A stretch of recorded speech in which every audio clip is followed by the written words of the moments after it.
Hoje vamos entrar no mundo assustadoramente real dos filmes Annabelle, Invocação do Mal e Amityville. E vamos fazer isto através de duas figuras ímpares, Ed e Lorraine Warren. Edward Warren Binney nasceu em 7 de setembro de 1926 e cresceu em uma casa assombrada, em Connecticut da idade de 5 anos até os 12 anos. Sua família, especialmente seu pai que era policial na época, sempre dizia que tudo o que acontecia lá devia ter uma explicação lógica. Mesmo quando Edward acordava às 3 da manhã com a porta do armário abrindo e saindo uma bola de luz que se transformava em uma senhora idosa que esfriava o quarto todo, o cercando com uma respiração ofegante e passos pesados, enquanto ele repetia para si: existe uma explicação para isso, Ed. Edward foi um veterano da Marinha na Segunda Guerra Mundial e ex-oficial de polícia até que se tornou um pintor, autodidata, autoproclamado especialista em demonologia, autor e conferencista. Fazendo um adendo, demonologista é o termo dado à pessoa que estuda o universo dos demônios, da mesma maneira que existe a Bíblia de Deus existe a Bíblia do diabo e da mesma forma que existe anjo, arcanjo e etc., existem também os seres malignos e sua hierarquia. E o demonologista é o cara que estuda justamente isso. Ele não necessariamente precisa adorar ao demônio e ao mundo da escuridão, ele geralmente faz isso como estudo, querendo saber mais, ficar mais sábio e conhecer o lado bom e o lado ruim das coisas.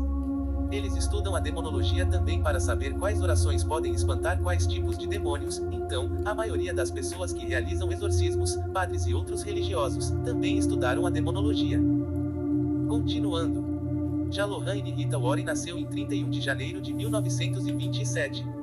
Também teve problemas com seu dom, por conta de estudar em um colégio católico, e aos 12 anos de idade, começar a ver luzes ao redor das pessoas.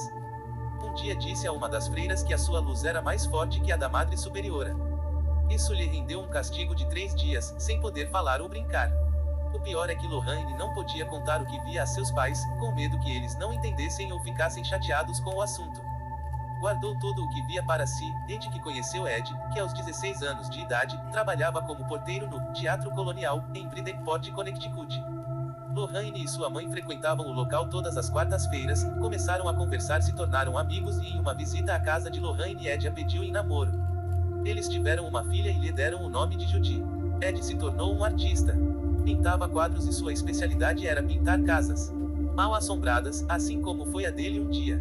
Ed começou então a vender seus quadros, em lugares turísticos como Massachusetts, Vermont, New Hampshire e aproveitando para conhecer lugares mal assombrados. Se Ed ouvia falar em um lugar assim, arrastava Lorraine de qualquer jeito para lá.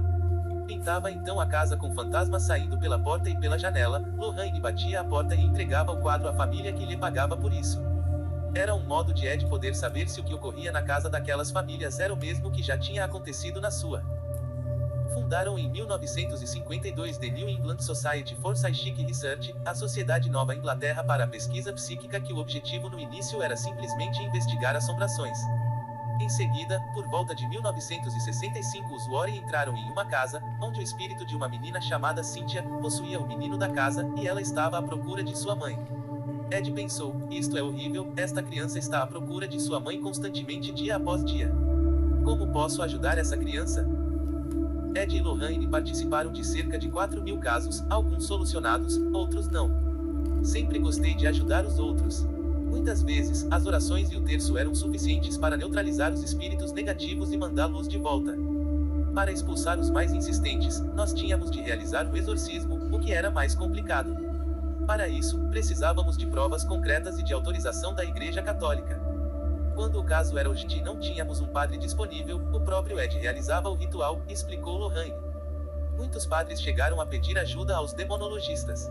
Com os souvenirs dos casos abriram o Warren's Occult Museum, onde Lorraine mora até hoje, 7 anos após a morte de Ed, e é possível fazer excursões e visitas guiadas por ela mesma.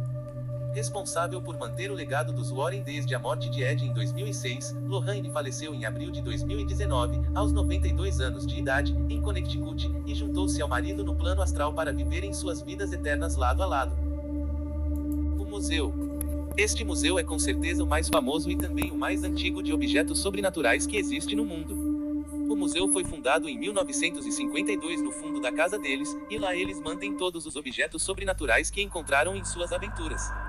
Ou seja, eles conviviam diariamente com todos os objetos amaldiçoados, acordavam, trabalhavam e dormiam com todos eles. E se isso não bastasse, o museu também era aberto ao público, ou seja, qualquer pessoa poderia ir lá e ver esses objetos. Além de ter esses objetos, eles também davam diversos cursos no local para quem quisesse adentrar mais o assunto sobrenatural. Várias pessoas que visitaram o local disseram que lá existe uma energia muito pesada e negativa, fazendo com que até mesmo os médiuns experientes perdessem o sentido ou se sentissem mal.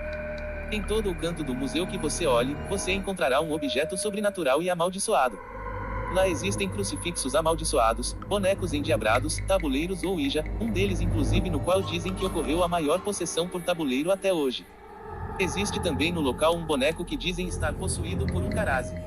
O Karazi é um espírito maligno que ataca principalmente na hora de dormir. Ele entra na casa das pessoas durante a noite e fica observando todo o movimento existente na casa, e se uma pessoa se levanta para fazer algo, como ir ao banheiro ou beber água, ele passa a observar a pessoa, causando problemas de insônia e pesadelos.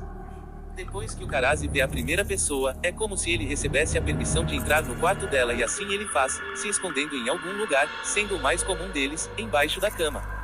E é aí que as coisas começam a piorar. Tem gente que ouve barulhos próximos, outros sentem arranhões embaixo da cama, e isso vai se prolongando ao longo do tempo, causando enorme desconforto à pessoa. Este boneco está lá e é conhecido como boneco das sombras.